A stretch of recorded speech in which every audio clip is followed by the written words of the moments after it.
Magandang hapon po.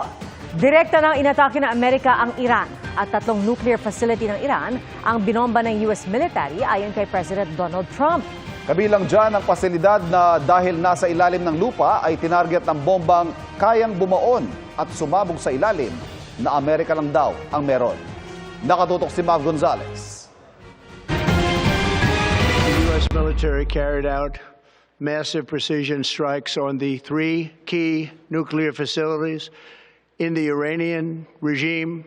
Iran's key nuclear enrichment facilities have been completely and totally obliterated. Hindi pa man tapos ang sariling deadline para umaksyon sa hidwaan ng Israel at Iran, inihayag na ni US President Donald Trump na binomba ng Amerika ang mga nuclear facility ng Iran sa Fordo, Natanz at Isfahan.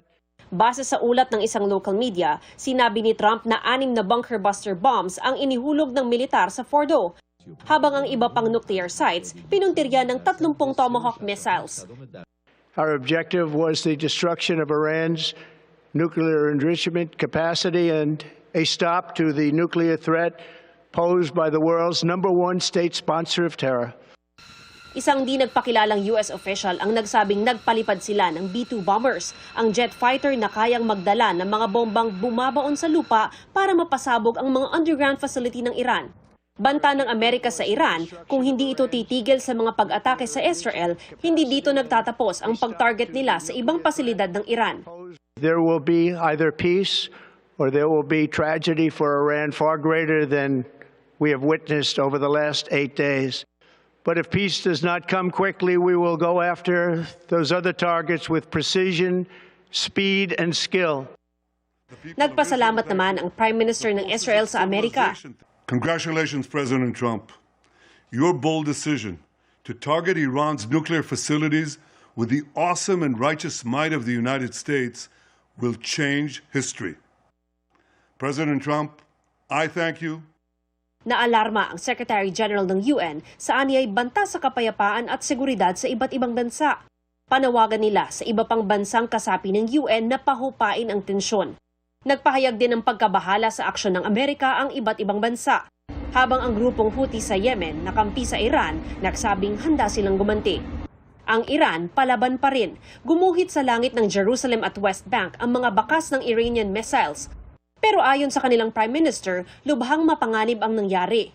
Sumulat na sila sa UN para kondenahin ang ginawa ng Amerika na anila paglabag daw sa UN Charter at International Law. Giit ng Iran, ang kanilang nuclear program ay para sa kapayapaan. Pero naniniwala ang Israel at Amerika na puspusan ang nuclear weapon program ng Iran ayon sa defense analyst at profesor na si Dr. Renato de Castro. Ang issue ng Amerika ng Israel, bakit ka nag-enrich ng uranium? Kasi pag nag-enrich ka ng uranium, ginagamit mo na yung mga, kumbaga yung nuclear, yung component na para mo gagamitin sa bomba. Sa isang social media post, muling nagbanta si Trump na anumang pagganting gagawin ng Iran ay hihigatan ng puwersa ng Amerika. Ayon sa mga defense analyst, ginawa lang ng Amerika ang sarili bilang target. Sabi pa ng defense analyst na si Dr. Renato de Castro, sa puntong ito, walang katiyakan kung ano pang bansa ang maaaring madamay. War is in the realm of uncertainty. Pag inumpisahan mo na talaga yung gulo, hindi mo malalaman kung paano magre-react yung kalaban mo at sino yung papasok. Pero asahan na raw na maaapektuhan nito ang mga OFW, pati na ang presyohan ng petrolyo. Para sa GMA Integrated News, Mav Gonzalez, nakatutok, 24 oras.